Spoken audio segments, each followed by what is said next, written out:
Entonces, lo que tenemos previsto para hoy, ¿sí?, es analizar algunos aspectos donde nosotros vemos distintas formas de procesos productivos, distintas formas de producir o la producción o la prestación de servicios diferentes, y cómo relacionamos con ellos las metodologías de acumulación de costos. Recuerden que nosotros nos quedó una cara del cubo el otro día, cuando terminamos el lunes, nos quedó la cara de la perspectiva de la acumulación de costos. Entonces, ahora vamos a hablar algo de eso. Vamos a hablar de costeo por órdenes y con qué procesos productivos se vincula el costeo por órdenes, y costeos por procesos y con qué tipos de producción se vincula costeos por procesos. Ustedes ya han hecho alguna práctica de esto, entonces, bueno, algo ya lo vieron, ¿sí?, de cómo funciona. Ahora lo que nosotros vamos a tratar de mostrar en esta presentación, que en este caso es un Excel, que después se lo subo, es cómo se enlazan estas técnicas de costos con las actividades reales, digamos, con las características que determinado tipo de producción o de actividad tiene. Entonces, por eso vamos a compartir la pantalla, y aprovecho para preguntarles si alguno de ustedes está haciendo administración de la producción. Sí, yo la estoy haciendo. Y sí, hay muchos temas que se relacionan con los que estamos viendo acá también. Bueno, ¿y qué estás viendo en la administración de la producción en este momento? O hasta ahora, ¿qué has visto? La verdad que subió como mucho todo junto, pero lo que estoy viendo, este tema precisamente de costos por procesos y por órdenes, sería ya como un segundo módulo. Hasta ahí estoy por ahora, pero sigue subiendo más material. Pero estoy como igual en las dos materias. Ok, ok. ¿Qué usan algún libro en especial o te da material nomás el profe? Claro, el profe sube todo material, ya sea de audio o de lectura, pero lo sube todo él. Ok, bueno. Bueno, entonces algo de lo que estás viendo allí te sirve acá, y algo de lo que ves acá te sirve en el otro curso, ¿eh? Si hay algo que te hace ruido, me decís, así analizamos a ver que estemos haciendo todo bien, digamos, que no nos estemos equivocando. Entonces, les decía que nosotros tenemos costeo por órdenes y costeo por procesos, ¿no? Las metodologías de costeo, de cómo acumulamos los costos, si lo acumulamos en torno a una orden o en torno a procesos, responde o se adecúan a ciertas características de las operaciones, que nosotros vamos a listar acá cuáles son esas características. Puede pensarse que es un tema más de administración de la producción, ¿sí?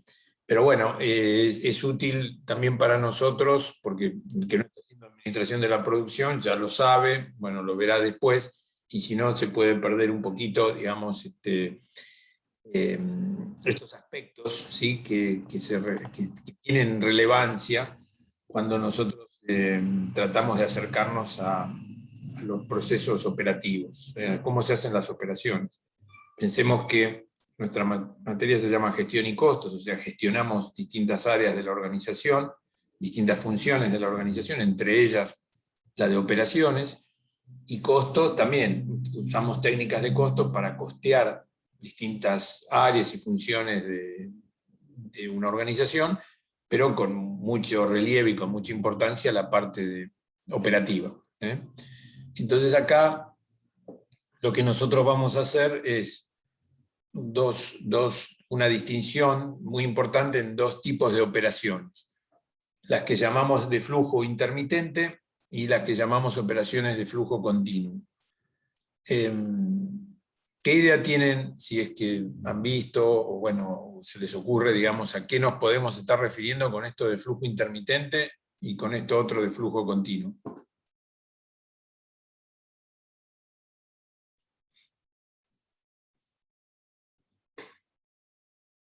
Yo creo que de flujo intermitente tendrá un poco más que ver con momentos que tienen, por ejemplo, negocios que funcionan por temporadas. Dígase, una heladería se me ocurre que, bueno, durante el verano pondrá a producir mayor cantidad, hará uso de mayor cantidad de máquinas que durante el invierno no, dependiendo del consumo, sobre todo y de la demanda. El fenómeno que vos describís se llama estacionalidad. No es específicamente para esto, ¿viste? O sea, porque podés tener actividades estacionales de flujo intermitente y otras de flujo continuo.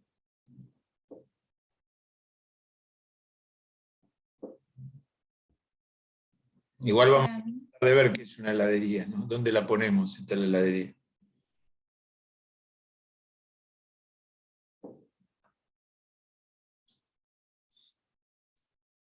¿Qué otro, a ver qué otra cosa se les ocurre?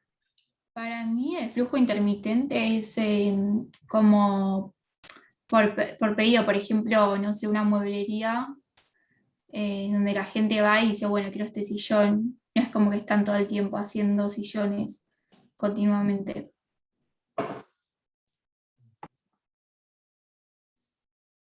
Sí.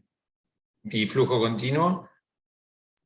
Y flujo continuo se me ocurre algo como una fábrica, por ejemplo, de autos. Ujú. Ujú. Bien. Como algo más a gran escala también. Sí. Un servicio, no sé, de internet, que es continuamente, o de streaming, no sé, Ujú. es A mí, continuo. a mí se me viene a la mente, profe, con flujo continuo. eh, no sé si está bien, pero quizás, no sé, una fábrica de un alimento, por ejemplo, no sé, de un alfajor. Como que tengo la línea de producción, no como que el producto va a diferentes estaciones, pero va, digamos, es continuo, como que no sé si Sí. eso puede ser un ejemplo. Sí, creo que estamos dando todos ejemplos que apuntan digamos, a mostrar lo que estamos tratando de, digamos, de categorizar, ¿no? Entonces, obviamente acá hay más personalización que acá, como un compañero comenta. Para dar ustedes dieron ejemplos bastante claros de lo que estamos mostrando, ¿no? Pero pensemos otros ejemplos bien fáciles digamos, para comprender a qué nos referimos con flujo intermitente y a qué nos referimos con flujo continuo, ¿no? Y el ejemplo que habitualmente damos para tratar de presentar esto es en flujo intermitente el taller mecánico. Un taller mecánico donde arreglan el auto, donde uno lleva el auto a arreglar. ¿Sí? El taller mecánico donde uno lleva el auto a arreglar recibe autos distintos con problemas diferentes entre sí, ¿no? Entonces, si cada vez que llega un auto, se hace una orden de trabajo de acuerdo a los problemas que tiene ese auto y las cuestiones que deben ser revisadas o reparadas. Por eso decimos que es a pedido, ¿sí? Es un flujo intermitente y a pedido porque depende de lo que se necesita, ¿sí? Y el flujo, después vamos a explicar por qué en algún caso puede ser para stock, ¿sí? Pero menos, lo típico es a pedido. Y el flujo intermitente es porque la llegada varía y además las necesidades varían, ¿sí? No son las mismas operaciones a realizar en una secuencia preestablecida en cada uno de los autos, porque cada auto tiene su problema, ¿sí? Tiene problemas distintos. Llega uno con problemas en los inyectores, llegará otro con problemas en la suspensión, otro llegará con problemas de dirección, bueno, distintos tipos de problemas, y cada uno de ellos va a conformar un pedido, una orden de trabajo, y el flujo en el cual se van a ejecutar las operaciones no es continuado, es intermitente. El caso que ustedes señalaban, por ejemplo, de la industria alimenticia, bueno, hay un flujo continuo. La industria alimenticia, porque digamos, ponés la línea de producción y ponés la materia prima en un lado y te salen los alfajores en la otra punta. Una destilería petrolera es de flujo continuo, un molino harinero, que bueno, también tiene relación con la industria alimenticia, pero es moler harina, pasar del grano a la harina, es de flujo continuo. Es decir, que se ejecutan una serie de operaciones con una secuencia preestablecida que responde a las características de los productos que se van a realizar o los insumos que se van a transformar. Y nosotros decimos que es para stock, ¿sí? Porque no está ceñido a un pedido preestablecido, ¿sí? Y nosotros generalmente hacemos esta producción para stock, para tener inventarios que después serán adquiridos por los clientes, ¿sí? O sea, nosotros tenemos la mercadería y tal vez venga de lo más común es que después viene el cliente, ¿no? Que ya la tenemos comprometida de antes.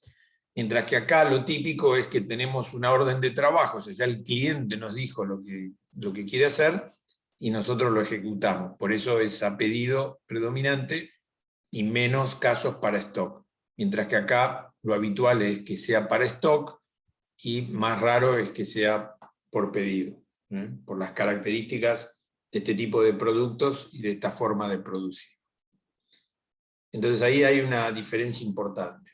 Vayamos viendo punto por punto estas diferencias para tratar de, digamos, de entender digamos, la complejidad que hay en cada uno de estos casos, ¿no? Acá te dice el punto siguiente: maquinarias programadas, seteadas para lapsos cortos, mientras que aquí para lapsos largos. ¿Por qué será así?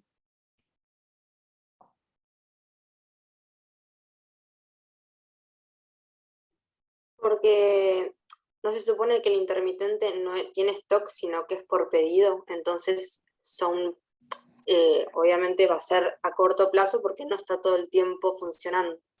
Claro, o sea, yo voy a tener que programar, ¿sí?, mi equipamiento, las ejecuciones que los trabajos que van a tener que realizar mis maquinarias por un lapso corto, porque es el lapso que necesito para cumplir con ese pedido, ¿sí? Que generalmente va a ser un pedido y no va a demandar mucho tiempo de cada uno de mis equipos. Entonces, la programación de las maquinarias, que digamos tiene, digamos, su importancia, su complejidad, digamos, una tarea que suele ser bastante difícil, en flujo intermitente hay que hacerlo con mucha frecuencia, mientras que en flujo continuo hacemos una programación y esta se ejecuta por un tiempo más prolongado. Esto guarda relación con el punto siguiente, ¿no?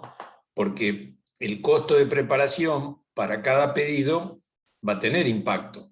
Es decir, nosotros podemos tener que ajustar muchos de nuestros equipamientos para poder responder a un pedido, una orden de trabajo que nos hizo un cliente. Entonces, adecuar todo eso, que en muchos casos tiene un valor porque toma tiempo y requiere un esfuerzo, después para hacer una corrida de producción más pequeña, porque estamos respondiendo a un pedido o a una serie de producción más corta. En cambio, en flujo continuo, bueno, hacemos la programación y esto se usa mucho tiempo. Entonces, el impacto de los costos de preparación atribuible a cada unidad o a cada lote es menor, porque la preparación la sigo usando. Piensen ustedes, bueno, en un gabinete de pintura, en una ensambladora de algún electrodoméstico, ¿sí? Si lo tengo que estar cambiando a cada rato, el costo de preparación va a tener mayor impacto por el lote que estoy produciendo. Pero si en cambio tengo poner un lote más grande, el costo de preparación va a tener un impacto menor sobre cada una de esas unidades. Esta sería la idea de cómo impacta el costo de la preparación, el seteo, la programación de las maquinarias para ejecutar un proceso. para ejecutar una serie de tareas. Y también algo en algún sentido vinculado a esto está el balanceo de la carga de trabajo. El punto siguiente, balanceo de la carga de trabajo. Acá decimos que balancear la carga de trabajo es más difícil en flujo intermitente. Y que es algo que lo tenemos que ir cambiando todo el tiempo, mientras que el balanceo de la carga de trabajo en flujo continuo se utiliza durante más tiempo. ¿Y qué querrá decir balanceo de la carga de trabajo? ¿No será que hagan por igual los trabajadores? O por ahí es que algunas veces tienen más trabajo que en otros momentos, en cambio en el flujo continuo el trabajo por ahí es más constante, la carga de Bueno, y por ejemplo en el caso del taller mecánico, ¿qué significa balancear la carga de trabajo? y que No por ahí entrar autos de una, tipo muchos autos así, sino ser como más, claro, hacer un balance, digamos, como tener una, si no es como que no podés con todo el laburo, porque tenés como una cierta cantidad de gente en la planta, si entras muchos autos no vas a poder sacar. Bueno, claro, el balanceo de la carga de trabajo en el taller mecánico sería cómo defino la secuencia en la cual se van ejecutando las tareas vinculadas con cada pedido. Supongamos que un auto entra para revisar dirección e inyección, ¿sí? Entonces, yo puedo decir, bueno, siempre va a pasar por dirección y después por inyección, ¿sí? Pero después puedo tener otro que necesita suspensión e inyección. Entonces, ¿qué hago? Lo mando primero a inyección y después a suspensión. ¿Cómo voy balanceando todo esto, donde los distintos pedidos demandan operaciones en distintos segmentos de mi posibilidad productiva, de manera de optimizarlo? Porque no tendría sentido que haga una cola, una fila, todo igual, porque después van pasando y alguno necesita una cosa y otro no y lo demora, ¿sí? Entonces conviene que se hagan otras tareas y no que todos los productos entren y tengan que cumplir con una secuencia alineada en una fila. Entonces, es complejo balancear esto porque uno tiene que tratar de ir equilibrando y que se aproveche toda la capacidad operativa, cambiando la secuencia en que se van ejecutando las tareas entre los distintos pedidos. En el Y caso aparte, de... profesor, tiene que ver la capacitación del personal también, ¿no? Bueno, sí, Porque si hay diferentes segmentos, evidentemente también debe estar como capacitado para diferentes tipos de cosas, creo yo. Por supuesto. Probablemente un operario que sepa de inyección va a estar en el sector de inyección, ponele, y el de suspensión estará en suspensión, y el de digamos, control de tablero estará controlando, revisando el tablero, y así. Pero la forma en que se determina esto, el balanceo de la carga de trabajo, buscando la optimización, a veces hay software que permiten hacerlo. Tal vez en un taller de trabajo no, perdón, en un taller mecánico no, pero piensen que en plantas más complicadas que hacen tareas de tipo intermitente, nosotros podemos llegar a pensar que contamos con un software que nos va diciendo cuál es la secuencia de ese flujo intermitente que resulta óptima de acuerdo a los pedidos que tenemos, tratando de minimizar los tiempos muertos, o sea, los tiempos en que un proceso, un pedido se detiene porque está en una cola esperando que se cumpla el procesamiento del pedido anterior. O sea, eso es lo que habría que evitar. Mientras que en flujo continuo la secuencia empieza y sigue hasta terminar, y el día siguiente empieza otra secuencia y sigue hasta terminar, y así. Entonces la carga de trabajo se programa una vez y se utiliza durante bastante tiempo la misma carga de trabajo, el mismo balanceo de carga de trabajo. ¿Sí?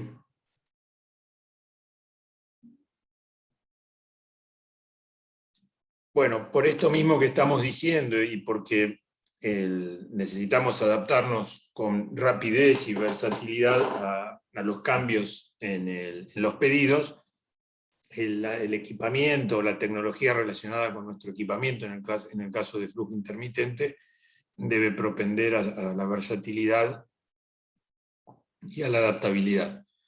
En cambio, en flujo continuo, en general, buscamos la especialización, la velocidad y la precisión, ¿sí? O sea, tenemos máquinas que hacen unas únicas tareas y bueno, que lo hagan lo mejor posible y lo más rápido posible. En cambio, en flujo intermitente vamos a preferir aquellas máquinas que más rápidamente las podemos cambiar, las podemos adaptar a producir de otra manera, u otro tipo de producto, u otro tipo de tarea.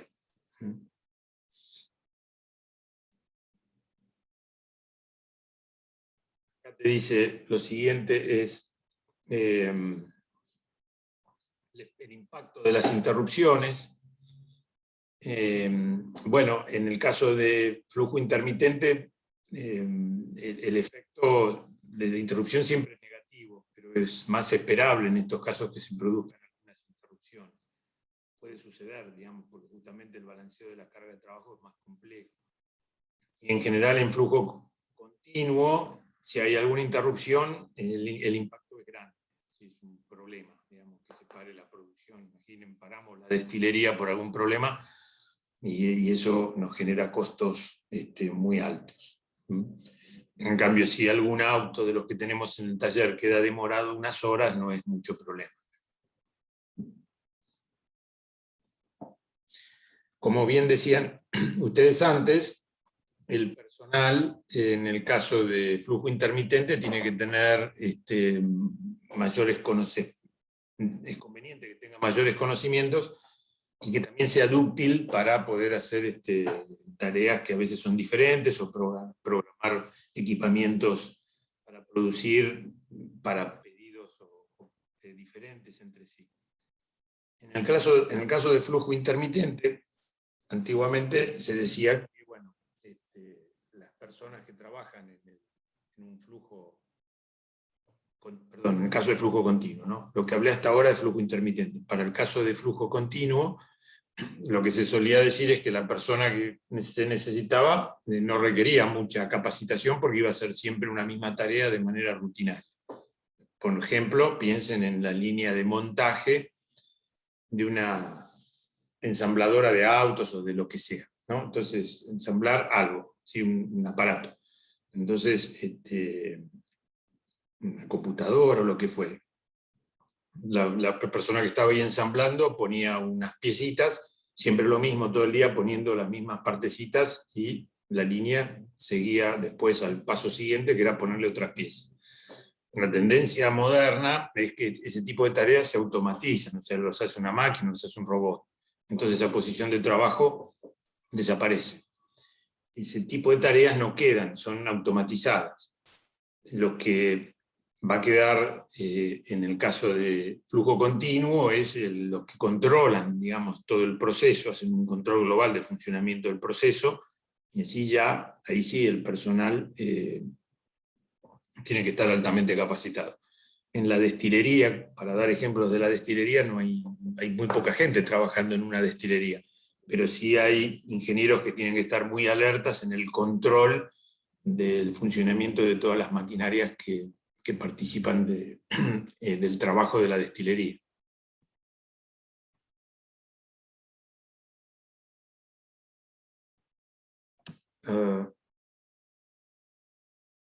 Bueno, algo se perdió de lo que dije, porque a veces yo me acerco y me alejo y quizás se puede perder algo de lo que dije. No, se escuchó todo, profe. No, sí, está perfecto. Bueno. Se va entendiendo, ¿no? La diferenciación entre uno y otro. Sí. Sí. Bueno, a ver ahora layout. ¿Qué es layout?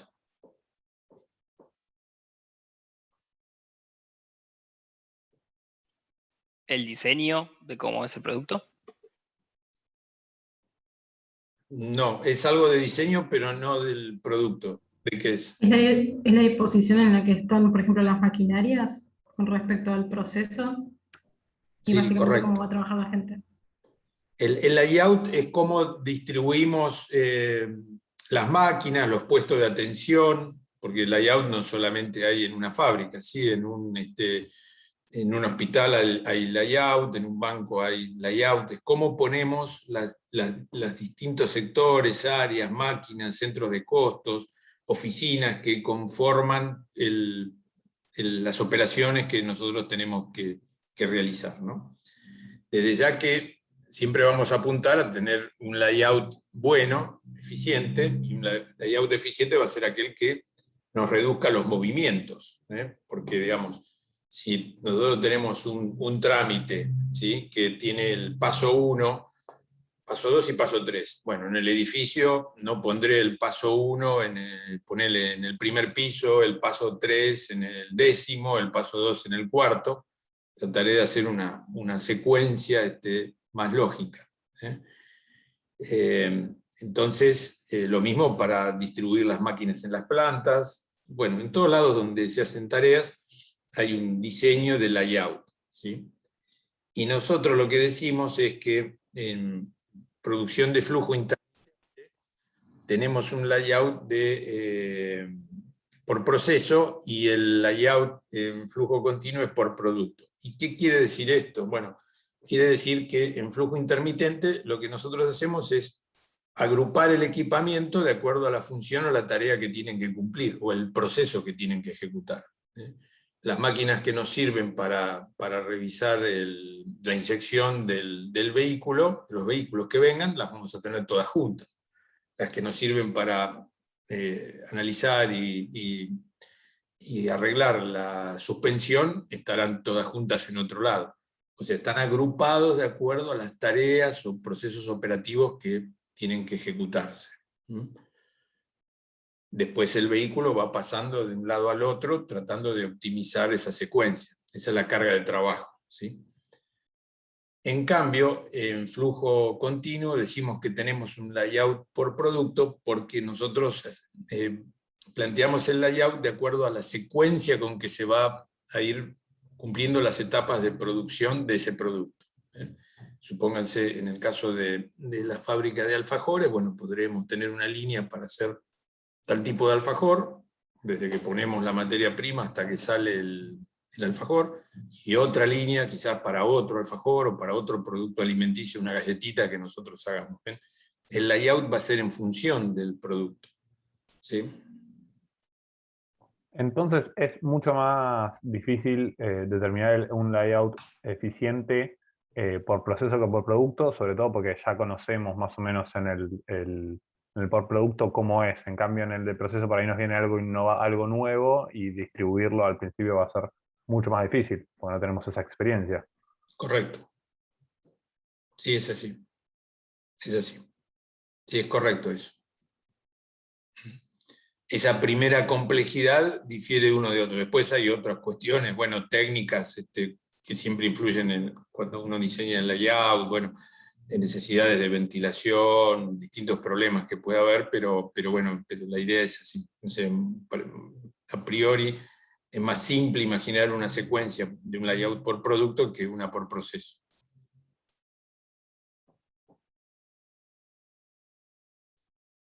El punto siguiente habla de flexibilidad.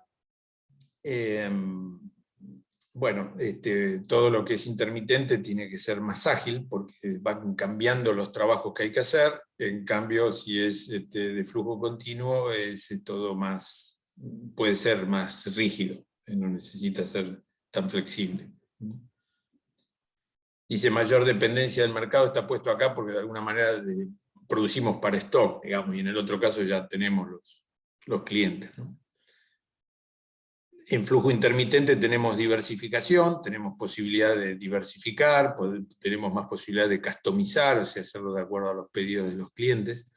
En flujo continuo estamos apuntando más a la estandarización, o sea, hacer productos parecidos y en todo caso tratar de lograr reducciones de costos por economías de escala. El punto siguiente habla de alta existencia de producto en proceso, en este caso, y alta existencia de producto terminado en este otro. Esto es en términos relativos. ¿Por qué querrá decir estará puesto así? Porque bueno, si estoy en flujo intermitente, como generalmente ya tengo el pedido hecho, o sea, ya sé lo que tengo que hacer porque me lo pidió el cliente, cuando lo termino lo entrego rápidamente, no tiene mucho sentido que mantenga productos terminados. Entonces voy a tener en términos relativos más producción en proceso. O sea, la producción se está produciendo y apenas se termina se entrega. En cambio, en flujo continuo probablemente tenga una existencia de productos terminados mayor porque estoy trabajando para stock. Y no necesariamente apenas termino ya lo vendo. Bueno, la técnica de costos que mejor responde para cada caso es costeo por órdenes en uno y costeo por proceso en el otro. Control de calidad complejo. ¿Por qué diremos que el control de calidad es complejo en flujo intermitente? Porque cada trabajo difiere entre uno de otro, ¿sí? Entonces el control de calidad, digamos, es más difícil de hacer porque no le puedo aplicar de la misma manera las técnicas estadísticas de control de calidad que sí puedo utilizar en flujo continuo. Tengamos presente que usamos técnicas estadísticas para hacer control de calidad, dando a no controlar la calidad sobre toda la producción, sino tomar muestras, controlar la calidad de esas muestras y hacer una inferencia a partir de ese resultado de la calidad que tiene el lote, la partida o la producción en general que estamos realizando. Nos es más económico controlar una muestra que controlar toda la producción. Si todos los productos son homogéneos, bueno, puedo tomar una muestra. Si tengo todos órdenes de trabajo diferentes, ¿cómo tomo la muestra? Es más complejo. Por eso es más complejo el control de calidad en flujo intermitente que en flujo continuo.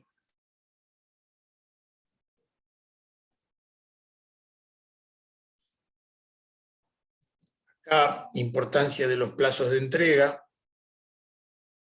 Bueno, vean ustedes que este es un tema sensible cuando estamos hablando de producción de flujo intermitente, porque nosotros trabajamos, como dijimos, en muchos casos por pedido. Entonces, cuando recibimos el pedido, nosotros prometemos una fecha de entrega, ¿sí? Si nosotros decimos que la entrega va a estar muy prolongada en el tiempo, corremos peligro de perder los clientes, ¿sí? Entonces tenemos que tener cuidado con eso, ¿sí? Eso tiene impacto, el tema de cuánto demoramos en responder un pedido. Y por supuesto que peor es si decimos una fecha, nos la aceptan y después no la cumplimos, digamos. Eso es también otro problema con los temas de los plazos de entrega.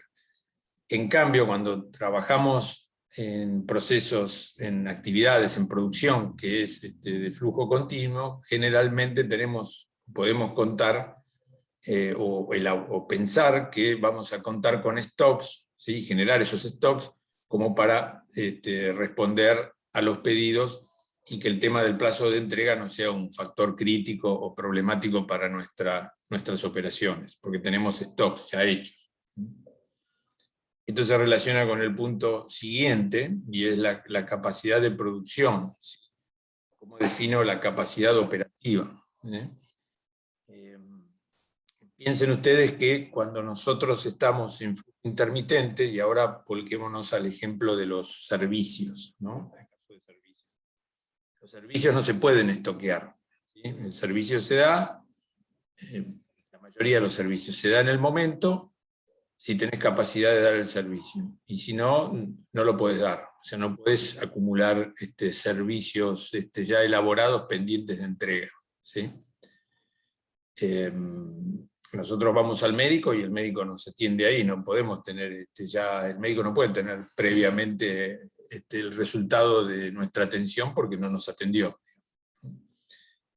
En cambio, si nosotros estamos trabajando bueno, y esas situaciones, ¿sí? nos hacen más complejo la definición de la capacidad, y ahora vamos a ver de qué manera. En cambio, si nosotros estamos trabajando en flujo continuo, podemos pensar que alguna producción la hacemos y la mantenemos para cuando me la pidan, cuando nos la piden y la entregamos. Pensemos, por ejemplo, en esto, ¿no? Nosotros tenemos una capacidad de fabricar 500 unidades, ¿no? Por día. Entonces podemos hacer 500 unidades por día. Bueno, el primer día, por ejemplo, hicimos 500 y vendimos 100. Nos quedaron 400. Entonces el segundo día voy a poder responder a varios clientes más de los 500 que en promedio estoy preparado para fabricar.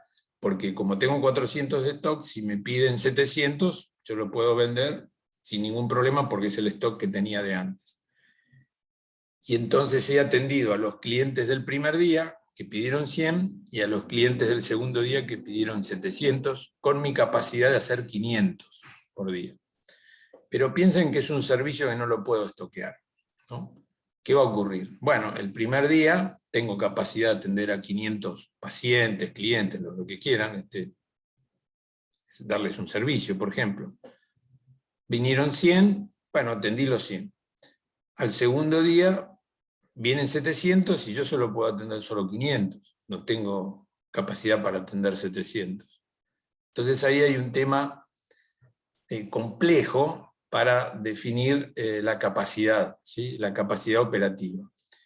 Por eso decimos que en flujo intermitente, y piensen en el ejemplo que estamos dando, nosotros tenemos que tener una capacidad un poco mayor que el promedio, porque tenemos que cubrir aquellas situaciones donde hay un pico de trabajo, ¿eh? Como el caso que vienen 700. Entonces, bueno, tengo capacidad para atender a 700. Por supuesto que esto no puede ser infinito, ¿sí? Porque si no es un derroche absoluto. Si no puedo pensar, voy a tener capacidad para atender a 2000 porque una vez en 10 años vinieron 2000, ¿sí? a pedirme servicios. No tiene sentido mantener tanta capacidad sin aprovechar, tanta capacidad ociosa, apuntando a un caso excepcional. Pero optimizar esto, bueno, requiere hacer aplicar algunas técnicas, se pueden aplicar algunas técnicas, pero siempre tengan en cuenta que en flujo intermitente o en aquellas actividades donde no se pueden acumular stocks, actividades de servicio,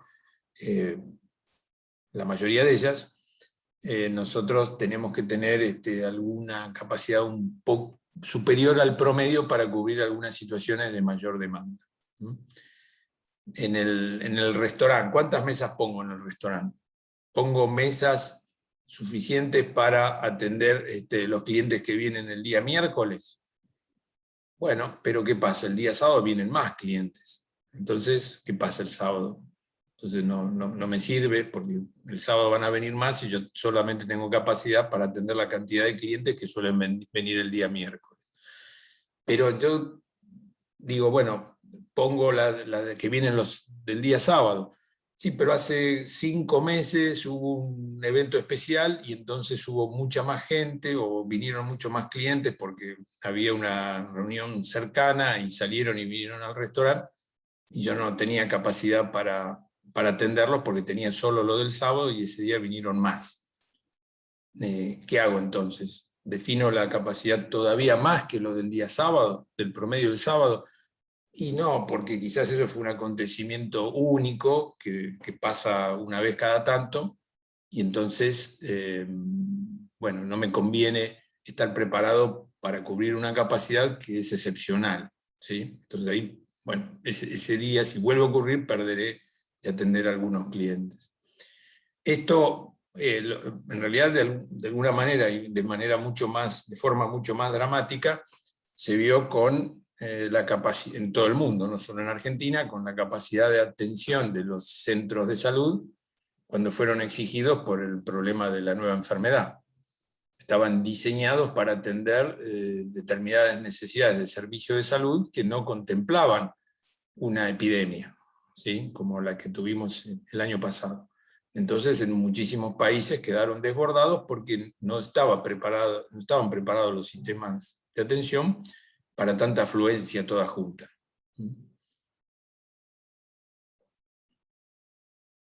Se ve el tema, ¿no? De la definición de la capacidad.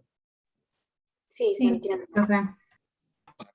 Es como que en cierto Sí, se ve. punto está limitada, pero tenés que saber que podés en ciertos casos tener más capacidad para atender ciertas cosas, pero en sí también está limitada.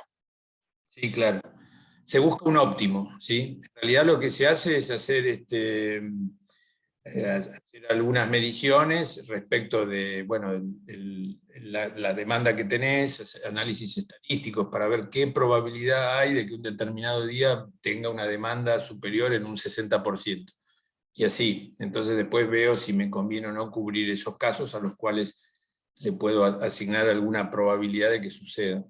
De todas maneras, si ocurre un acontecimiento totalmente inesperado, bueno, no, quedó afuera, digamos, no se puede atender. Después, cuando veamos administración de inventarios, vamos a ver cómo manejamos esta situación, ¿no? De los stocks que tenemos para atender a la demanda, porque eso, acá estamos hablando de la capacidad. Acá el inventario te ayuda a equilibrar esa capacidad, pero también el inventario puede estar desbordado. Entonces, bueno, ¿cómo defino el inventario? Cuando hablemos de administración de inventario, vamos a ver cómo manejo situaciones estadísticas, ¿no? O sea, de donde la probabilidad de que sea mayor la demanda es una cierta probabilidad, ¿sí? Entonces, bueno, ¿hasta dónde cubro? Y vamos a ver hasta dónde nos conviene cubrir, cómo manejar esos casos.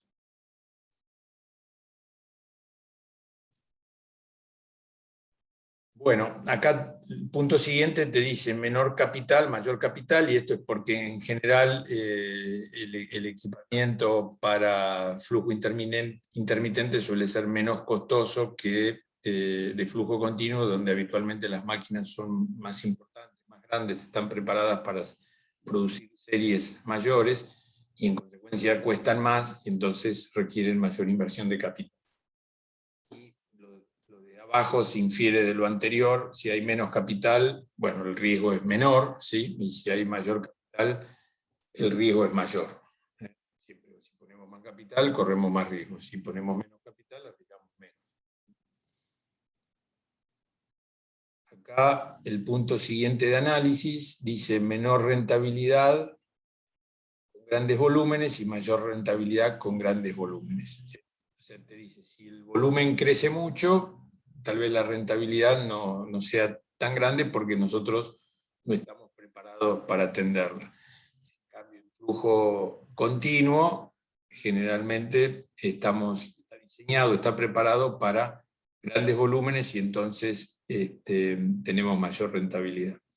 Acá lo que juega es la relación que existe entre margen y volumen. Lo vamos a ver después en varios problemas, ¿no? Y generalmente no se dan los dos a la vez, ¿sí? O yo tengo margen o tengo volumen, porque lo ideal sería tener las dos cosas, o sea, ganar mucho con cada producto que vendemos y vender muchísimo. Y generalmente no es así. Si gano mucho con cada producto, mi volumen va a ser más chico. Si tengo mucho volumen, seguramente ganaré menos por cada una de esas unidades porque voy a ganar con el volumen. Y entonces, como en flujo intermitente el volumen es más pequeño, bueno, la rentabilidad, si estamos ante grandes volúmenes, es más chica porque no la podemos cumplir o nos cuesta mucho cumplirla porque tenemos menos capacidad de producción. ¿Sí? Este trueque que hay entre margen y volumen es bueno tenerlo presente. Es lo que opera, es hasta de sentido común lo que estamos diciendo, ¿no? El supermercado, uno va a un supermercado y espera que, bueno, que sea un poquito más barato, margen un poco más chico. ¿Por qué? Porque manejan mucho volumen. Si en cambio uno va a un comercio pequeño, probablemente será un poco más caro, trabajará con un poco más de margen porque tiene menor volumen.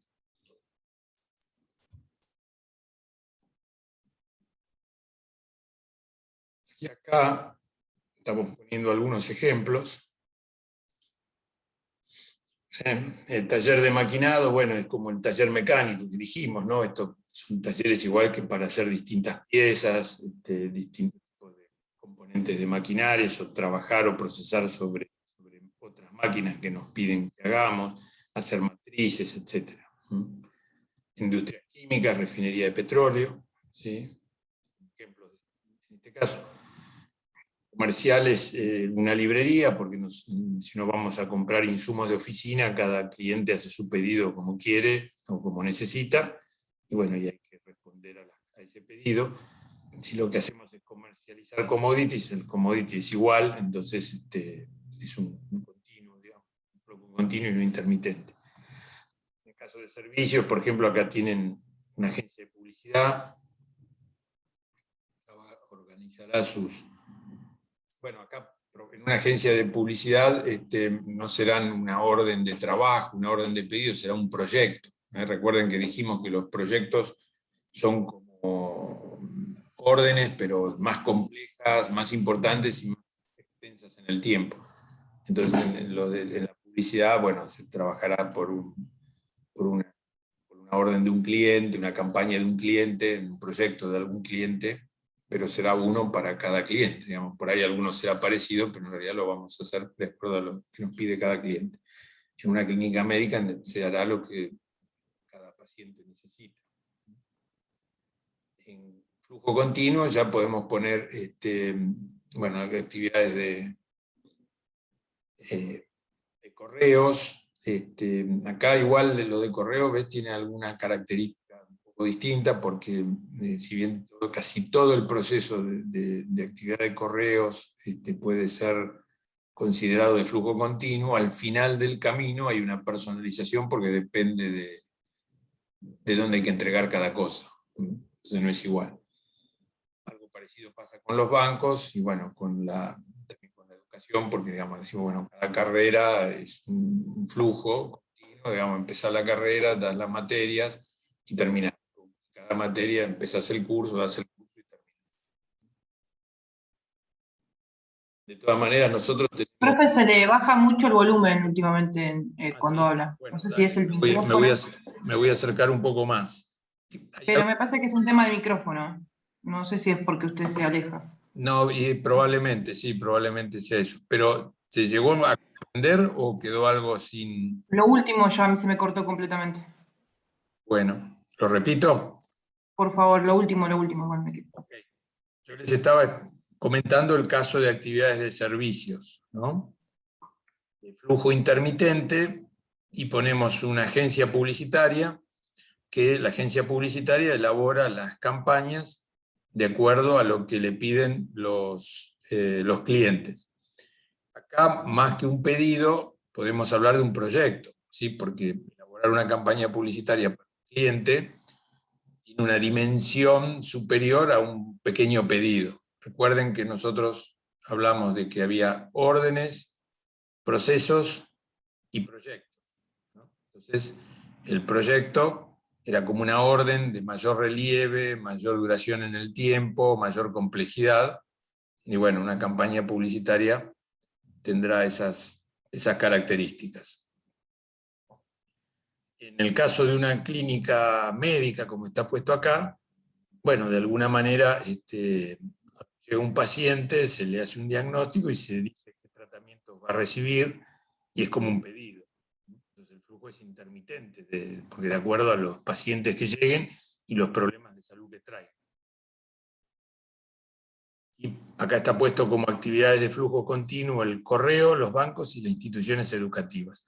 Les decía en el correo que, si bien es un proceso que de gran parte se cumple de manera de flujo continuo, una parte final ya no va a ser de flujo, no va a terminar en el mismo lugar, digamos, va a haber alguna etapa que va a tener algún grado de personalización, porque no entregamos todo en el mismo lugar, entregamos en distintos lugares, y eso va a ser de acuerdo al destino que nos establecieron los clientes.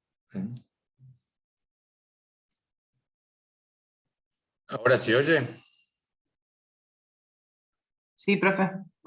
Profe, ¿te puedo hacer una consulta? Sí. En talleres de maquinado, ¿a qué te referís? El taller mecánico. Ah, claro, como el ejemplo antes, tipo de autos, por ejemplo. Sí, pero bueno, en un taller de maquinado que tenés máquinas que hacen distintas tareas, podés procesar distintos tipos de piezas, según lo que te vaya ingresando. Los talleres Claro. mecánicos en general son así. Ok, perfecto, gracias.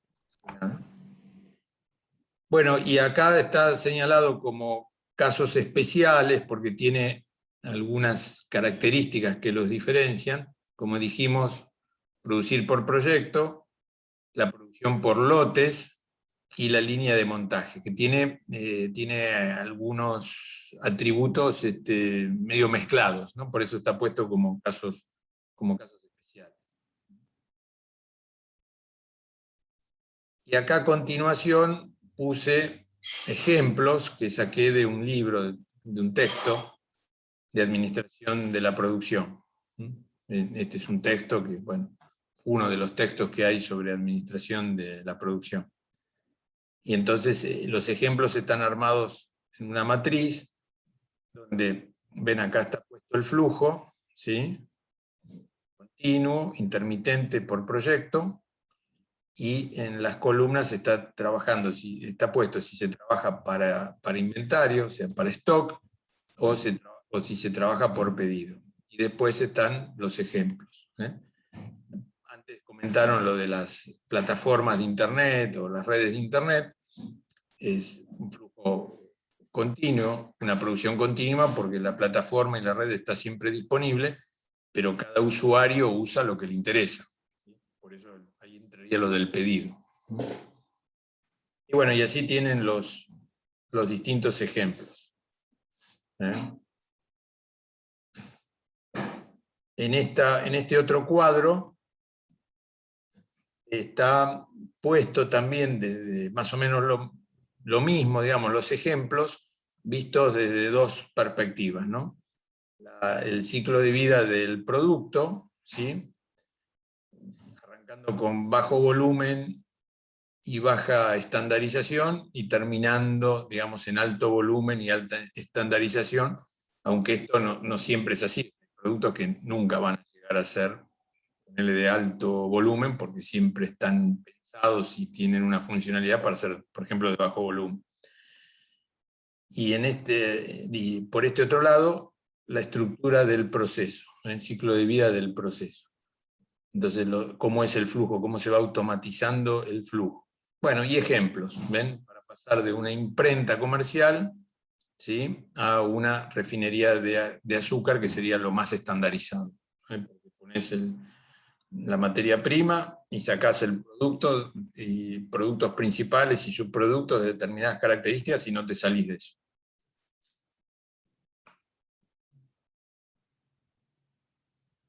¿Se llegó a entender todo esto? Sí, profe. Bueno. Entonces, esto sirve para darle un marco en materia de características de procesos productivos, de características de las operaciones, a la utilización de costeo por proceso y costeo por órdenes, ¿sí? Ahora vamos a ver un par de temitas complicados, o más o menos complicados, que ustedes van a tener que resolver cuando vean los problemas de costos por procesos, ¿no? Entonces, no vemos todo el tema acá, sino que vamos a ver solamente dos cuestiones, ¿sí? Dos cuestiones técnicas que generan tal vez alguna complejidad, son particularidades que hay al ver este tema, y que los quiero conversar con ustedes, así probablemente les resulte más fácil cuando vean la práctica. Vamos a empezar por la última, después vamos a la anterior. Lo que está puesto acá como último es el concepto de grado de avance y producción procesada equivalente. Por supuesto que esto de grado de avance y producción procesada equivalente puede aplicar también a costeo por órdenes, pero es más frecuente que nosotros lo veamos en costeo por procesos. ¿Y qué quiere decir esto? Cuando nosotros tenemos materia prima, una materia prima, un material, un componente, una parte, es como si fuera un producto terminado, ¿sí? Una pieza que nosotros tenemos en nuestro stock, ¿sí?, que hemos comprado a un proveedor, para el proveedor fue un producto terminado y para nosotros es una materia prima, un material que lo vamos a usar en nuestro proceso, ¿sí? Nuestro producto final, ¿sí? La producción que ya hemos terminado, ¿sí? Bueno, es nuestro stock de productos terminados, ya está concluido, no hay nada más que agregarle. Pero en el medio tenemos la producción en proceso. Y la producción en proceso puede tener distintos grados de avance, porque el primer día de producción está al 20%, el segundo día al 40%, y así hasta terminar, ¿sí? O sea, no está ni en cero ni terminada. Si nosotros queremos hacer una evaluación de lo que vale, digamos, nuestro stock de producción en proceso, tenemos un problema, porque en realidad no es lo mismo una unidad que está avanzada en un 20 que si está avanzada en el 80, ¿sí? Entonces tenemos que encontrar una técnica que nos permita hacer una evaluación en un momento de corte y decir, bueno, cuánto vale, por ejemplo, nuestra producción en proceso. Y la técnica que se utiliza es este concepto de producción equivalente, donde nosotros miramos las unidades que hay, analizamos el grado de avance y hacemos una ponderación de la cantidad de unidades por el grado de avance, y con eso hacemos algo teórico que es la producción equivalente. Vean este pequeño ejemplo. Decimos, tenemos 2 unidades en proceso con un grado de avance del 80%. Eso equivale a 1,6 unidades, sería como terminada, ¿sí? Una producción equivalente. Y tenemos también 8 unidades que están al 20%. Bueno, no son lo mismo estas 2 que estas 8, ¿sí? Pero pondero por el grado de avance y me daría una producción equivalente de 1,6. Entonces, de esta manera yo puedo operar sobre esta situación real que se está observando, donde las unidades tienen distinto grado de avance. Y entonces, ponderando ese grado de avance, hago una unidad equivalente y con eso puedo calcular valores, hacer estimaciones de costos, de valor de la producción de manera más fácil. Si no, lo tengo que hacer por cada grado de avance, ¿sí? Así lo meto todo junto y lo puedo comparar mejor. Se llegó a ver cómo es la técnica, ¿no? Sí, profe, está claro.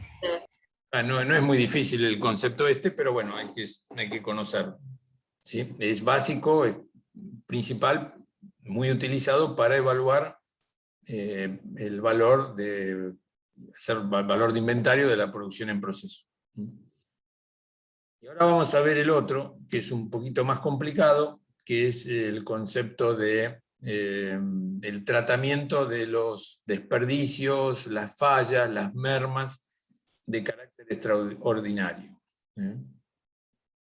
Nosotros podemos tener procesos productivos donde una parte de los insumos se pierde, hay una merma, o sea, ponemos 3 toneladas al inicio del proceso productivo, 3 toneladas de crudo, y al final de la destilería nos sacamos 3 toneladas de entre los productos elaborados, nos salen 2,6, ¿sí? Una merma durante el proceso productivo.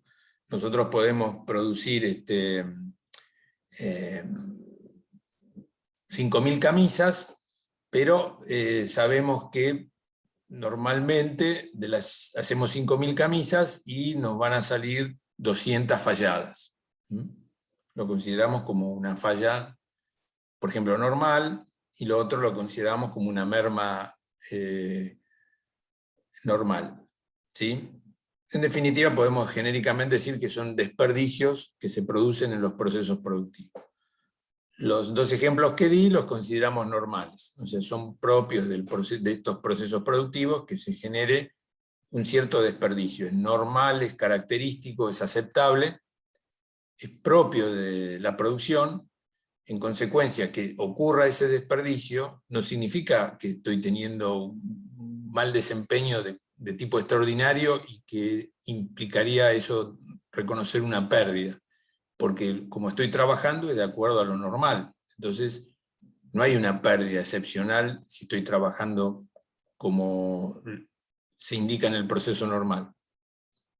Esas unidades falladas, esas 400 camisas dentro de las 10.000 camisas que salieron mal, no tengo por qué pensar que me está generando una pérdida infrecuente, que no es habitual, que tengo que contabilizar la parte, que tengo que reconocerla separadamente, porque es lo que ocurre en mi proceso productivo en situaciones de funcionamiento normal.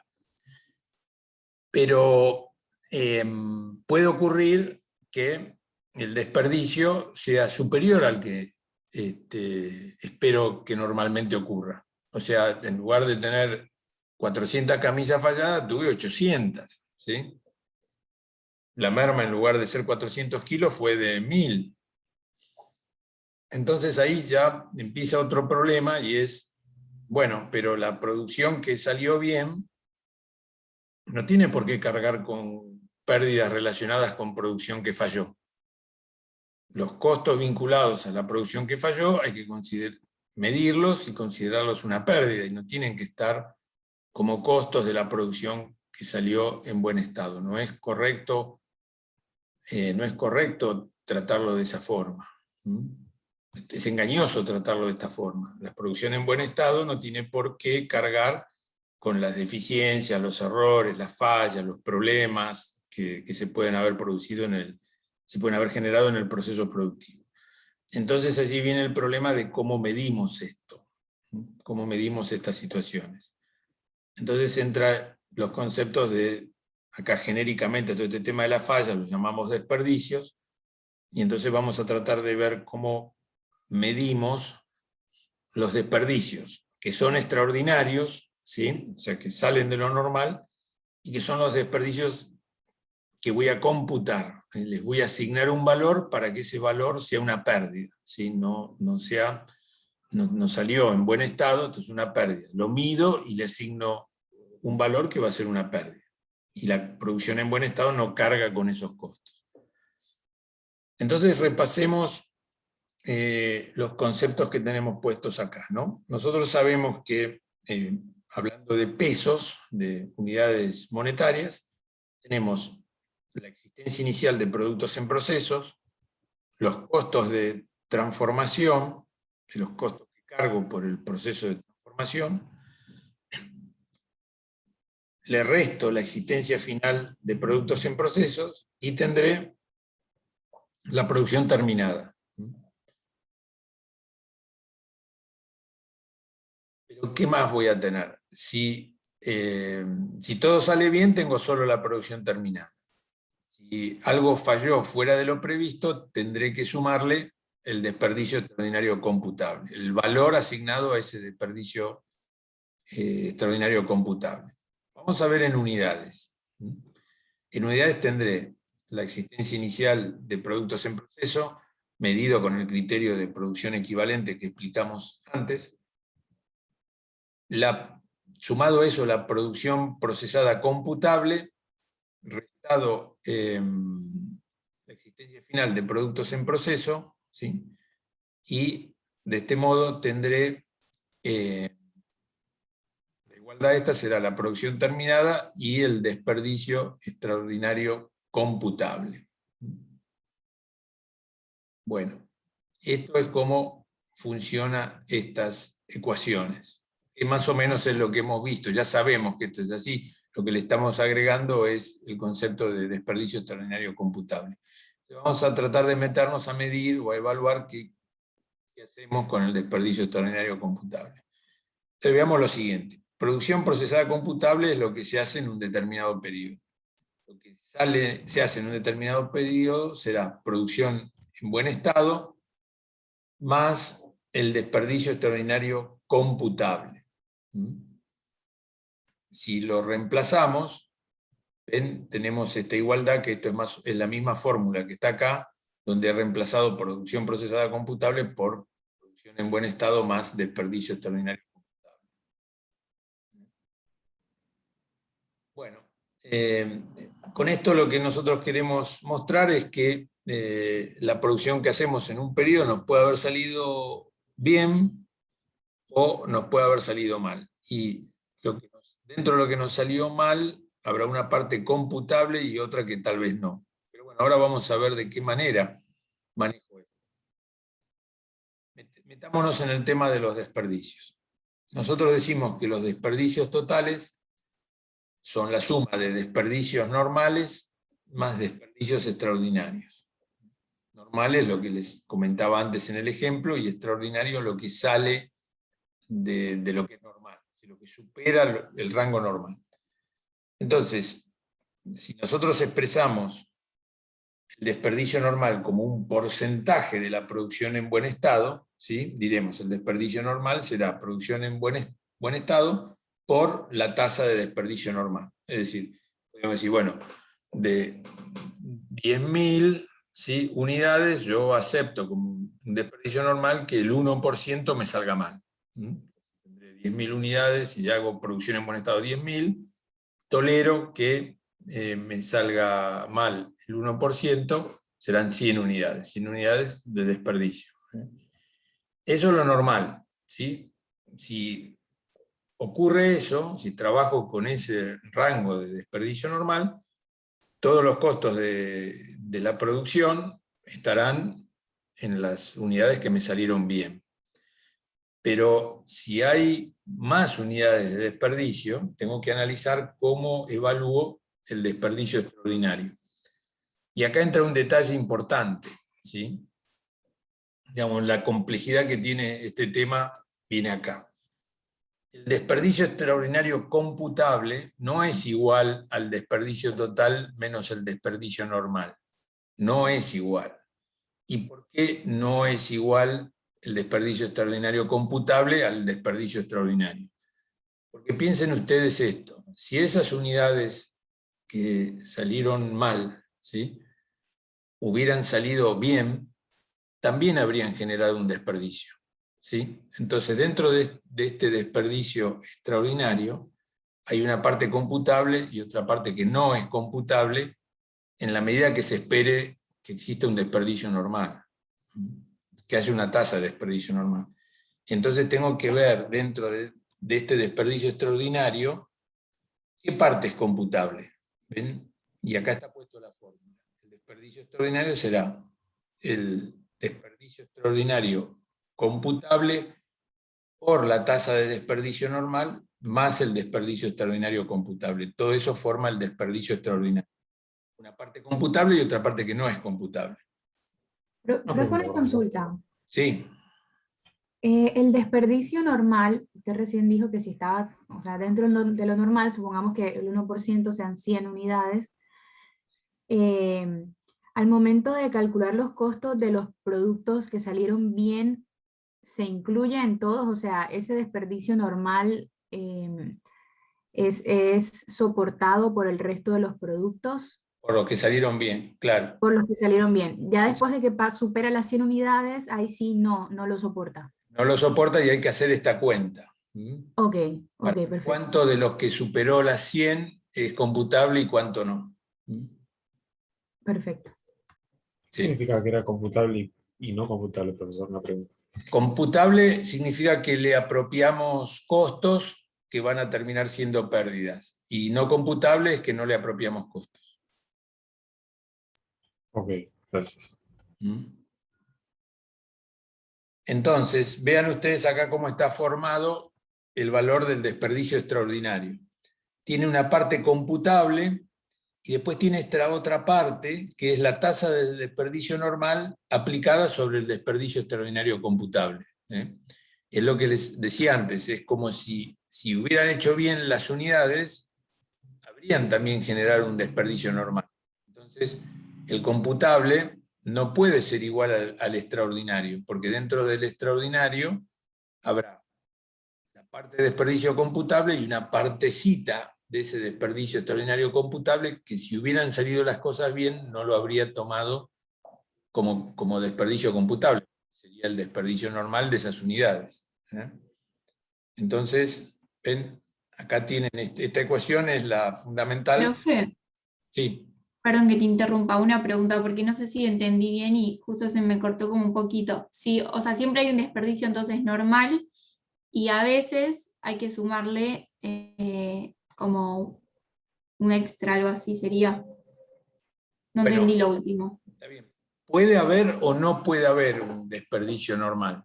Puede haber actividades donde no se admite el desperdicio, y si es así, o sea, si la tasa de desperdicio normal es 0, todo el desperdicio que se produce es computable.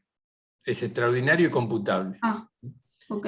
El problema es cuando nosotros decimos, bueno, yo admito una parte de un cierto desperdicio, ¿sí? Ese desperdicio que admito no considero que sea una pérdida, porque yo admito que ocurra, entonces toda la producción en buen estado tiene que cargar con todos los costos. Claro. Entonces admito eso, y después se produce un desperdicio fuera del rango normal, empieza este análisis de cuánto es computable dentro del desperdicio extraordinario. Perfecto. Genial, ¿Bien? gracias. Entonces acá tenés desperdicio extraordinario es igual a desperdicio extraordinario computable más la tasa de desperdicio normal aplicada sobre el desperdicio extraordinario computable. Por eso, acá, despejando, ¿no? Vas a tener que desperdicio extraordinario computable es igual al desperdicio extraordinario dividido 1 más la tasa de desperdicio normal. O sea, este es un número siempre mayor que 1, ¿sí? En consecuencia, el extraordinario computable va a ser más chico, porque el denominador es más que 1, que el desperdicio extraordinario. Yo dije en un caso que el desperdicio extraordinario computable es igual a todo el desperdicio, bueno, es si la tasa de desperdicio normal es 0. Si no se espera ningún desperdicio normal, ustedes van a tener que el desperdicio extraordinario es igual al desperdicio extraordinario computable, porque van a dividir por 1, porque sería 1 más 0. Entonces es lo mismo. Es el único caso en que eso ocurre, si no hay desperdicio normal. Si no hay desperdicio normal, todo el desperdicio que se produce es extraordinario y es computable. Pero cuando hay algún grado de desperdicio normal, bueno, empieza este tema, estos cálculos que hay que hacer para evaluar el desperdicio extraordinario computable, lo que le voy a asignar costos y esos costos los voy a mandar a pérdida. No tengo que hacer de más. Si considero que todo el desperdicio extraordinario es computable, cuando hay una tasa de desperdicio normal, estoy haciendo mal la cuenta, porque no estoy aplicando bien esta fórmula. Profe, yo no termino de entender por qué al desperdicio extraordinario computable en la formulita sería la segunda en desperdicios, la multiplicamos por la tasa de desperdicio normal. Esta ecuación no lo ves. Sí, o sea, no termino de entenderlo. Bueno, lo comentamos. Mirá, el tema y después el ejemplo quizás se va a ver. Suponete que esas unidades hubieran sido fabricadas correctamente. ¿Sí? Sí. ¿No habrían generado un desperdicio? Si se fabricaron correctamente. Si se hubieran fabricado correctamente, ¿no habrían generado un desperdicio normal? Sí, sí. Y bueno, entonces habrían sido menos unidades en buen estado. ¿Por qué? Porque una parte habría salido mal. Una parte sería el desperdicio normal. ¿Sí? Ah, entiendo. Ok. ¿Ves? En Sí. caso es igual. En el único caso que es igual es si la tasa de desperdicio normal es igual a 0. O sea, no admitís desperdicio. Pero si admitís desperdicio, el desperdicio aplica a la producción en buen estado. Y dentro de la producción que te salió mal, si la habrías hecho bien, te habría generado también un desperdicio. Entonces no tenés que computar todo como... no tenés que computar todo el desperdicio extraordinario, solo una parte computable, que es aquella parte del desperdicio extraordinario donde le segregás lo que hubiera sido desperdicio normal. Vamos a ver el ejemplo numérico, a ver si se ve un poco más en detalle. Bueno, esta es una aclaración que la tasa de desperdicio se puede medir sobre insumo o sobre producto. Acá la estamos midiendo sobre producto. sobre producción en buen estado, es sobre la salida, sobre el output, pero también podríamos calcular el desperdicio sobre el insumo. En realidad, en el ejemplo que di, el ejemplo de la destilería estaba calculado sobre el insumo, el desperdicio. El ejemplo de las camisas, sobre el output, sobre la salida. Pero acá está entonces calculado sobre la salida, porque yo digo en este ejemplo que la tasa de desperdicio normal es el 5% sobre la producción en buen estado, o sea, sobre la salida. ¿Qué querrá decir esto? Entonces, si nosotros ponemos 105 unidades, ¿sí?, esperamos a tener 100 unidades en buen estado y 5 unidades de desperdicio normal. Esto es el 5% sobre la producción en buen estado.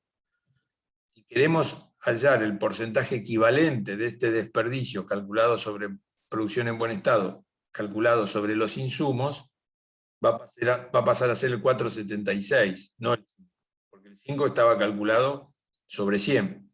Pero si haces 5, ¿sí?, sobre 105, te da menos de 5. Entonces, calculado sobre el insumo, esta misma situación técnica, ¿sí?, medida sobre el output es el 5, pero medida sobre el insumo es el 4,76. Es un detalle matemático, digamos, para tener en cuenta. Pero vamos a seguir en nuestro ejemplo con el 5% sobre producción en buen estado, ¿no? Entonces, si nosotros tenemos esto de 5% sobre producción en buen estado, lo que esperamos es que, habiendo puesto 105 unidades, 100 salieron bien, producción en buen estado, y 5 desperdicio normal. Esto es lo normal. Todos los costos de producción los llevan las 100 unidades que salieron en buen estado. Pero vamos a ver que lo que ocurre es esto otro, ¿sí? Metí 105, pero 90 salieron en buen estado, ¿sí? Y 105 están mal. Es el desperdicio total.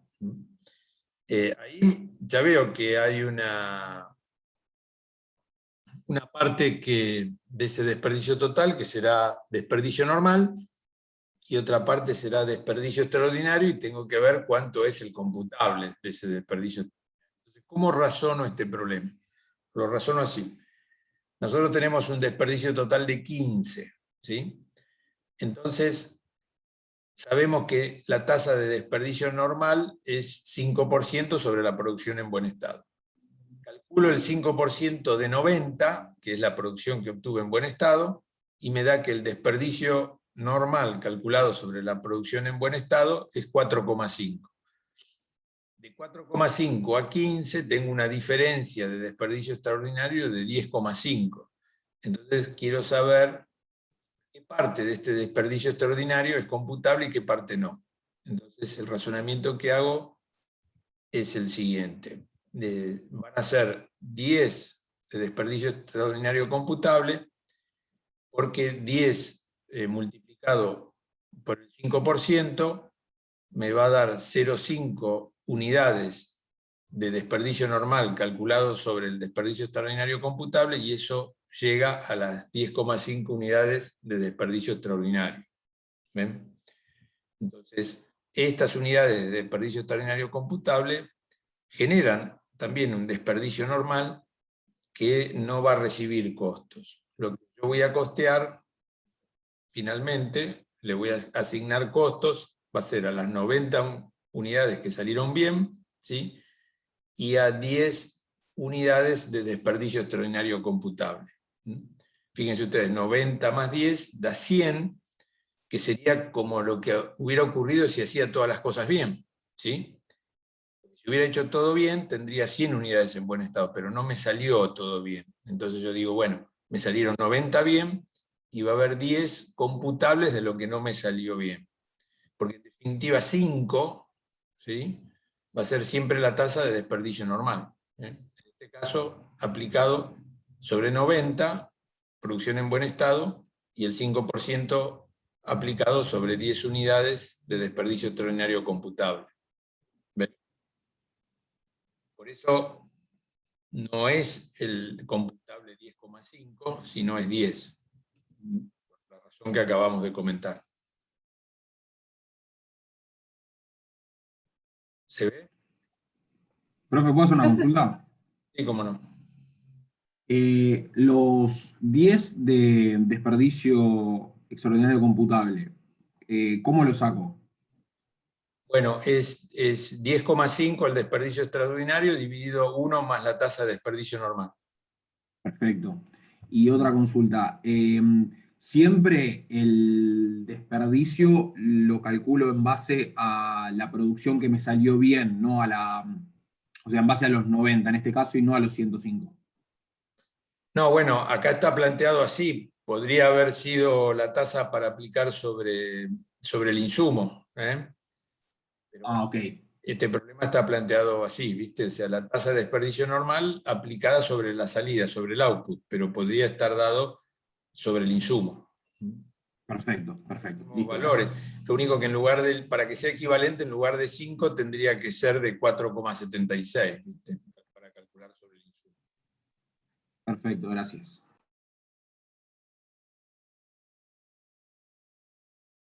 Bueno, si lo piensan un poco, van a ver la lógica que hay acá subyacente y cómo esto, ¿viste? busca en definitiva hacer la apropiación correcta.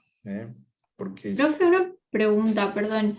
En los últimos dos pasos, cuando pusiste 4,5 y 10,5 y después que pusiste 10 y 0,5, ahí, eso lo sacaste con las fórmulas que dijiste antes, ¿no? Porque me perdí.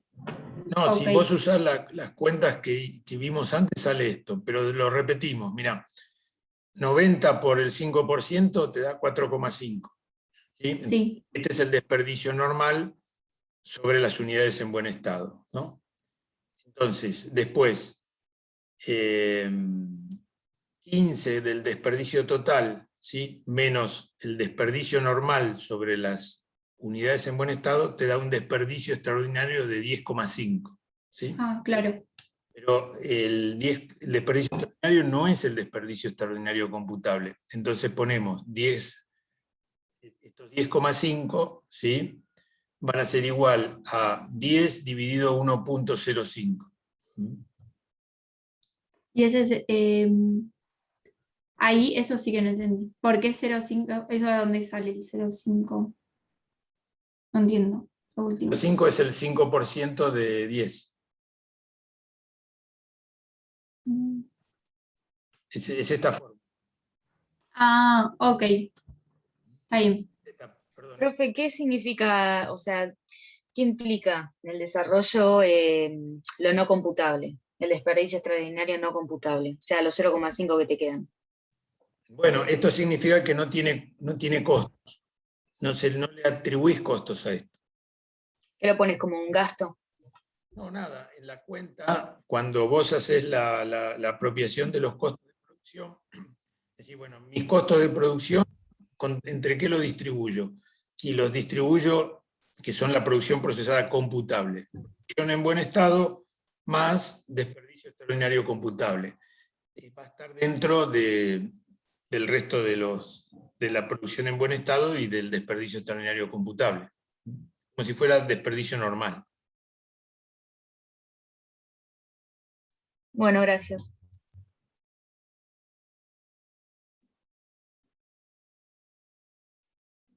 Profe, la otra vez cuando creo que vimos un ejercicio, creo que el profe había dicho en un ejemplo, creo que unas latas, no me acuerdo bien, como que cuando no era parte de lo normal lo mandaba a gastos, puede ser. Que no hizo estos cálculos. No, dijo que lo íbamos a ver, pero como había, creo que dicho algo así. Bueno, lo habrá simplificado. ¿Qué ejercicio fue? El de las latas y unas mamparas, creo. ¿Te acordás el número? El número. Ejercicio 3, me parece. ¿Cuál? Sí, el 3. Bueno, después lo miro, a ver cómo está resuelto el 3, para ver si está aplicada correctamente la técnica. Dale. Correcta es esta. Genial. O sea, después en la práctica puede haber quienes lo simplifiquen y bueno, y por ahí directamente ni tomen ni computen ningún desperdicio extraordinario, carguen todo a la producción en buen estado, ¿viste? Como que fuera costos de la producción que salió bien, pero no es la técnica correcta. Claro. Ahí. Yo tengo una consulta chiquitita. No me queda claro, o sea, de las 105 unidades, 5, o sea, vos haces el 105 por 0,05 y te da 5,25 te da. Ahí lo redondeamos a 5, eso no me queda No. claro. No, porque el 5% no aplica sobre 105. Si vos querés aplicar sobre 105, tenés que aplicar el 476. Ok. El 5% es para aplicar sobre la producción en buen estado. Entonces, Eso se como sabe una vez ya terminado con No, el es output, ¿no? un dato técnico. O sea, acá estamos mostrando la equivalencia, ¿sí? Pero esto es un dato técnico. Vos te dicen el desperdicio normal es el 5% de la producción en buen estado. Entonces, bueno, vos podés calcular el 5% de 100, te da 105. Entonces, ponés 105, ¿sí? Pero el 5% de 105 no es 5. ¿Sí? Entonces, bueno, si querés hacer la equivalencia de este 5% para aplicar sobre el input, te va a dar 476. Es 5 dividido 105. Es una cuestión de sobre qué lo medís. Si lo medís sobre la salida o sobre la entrada. No es lo mismo. ok, perfecto. Clarísimo, gracias, profe. Por favor. Casi siempre se los vamos a dar así, pero por las dudas fíjense, o sea, sobre qué está medido el desperdicio normal. Porque si te dicen el 5% y lo tenés que aplicar sobre 105, no serían 5. Para que fueran 5 tendrías que tomar el 4,76. Entonces, si haces el 4,76 sobre 105, te das 5 de desperdicio normal.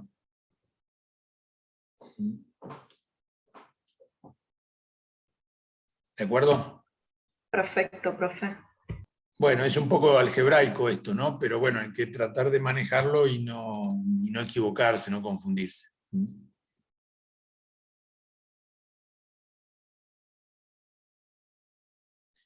Bueno, les subo, si les parece, el Excel al grupo y después subo la clase al canal. Perfecto, profe. Sí, por favor. Buenísimo. Excelente, profe. Muchas gracias, profe. Bueno, Muchas gracias. que anden muy bien. Buenas noches. Chao, muchas gracias. Buenas No, semanas. hasta el miércoles. Muchas gracias. Hasta luego. Buenas Buena noches. semana. Saludito. Chau, chau. Gracias, profe. Chao, hasta luego.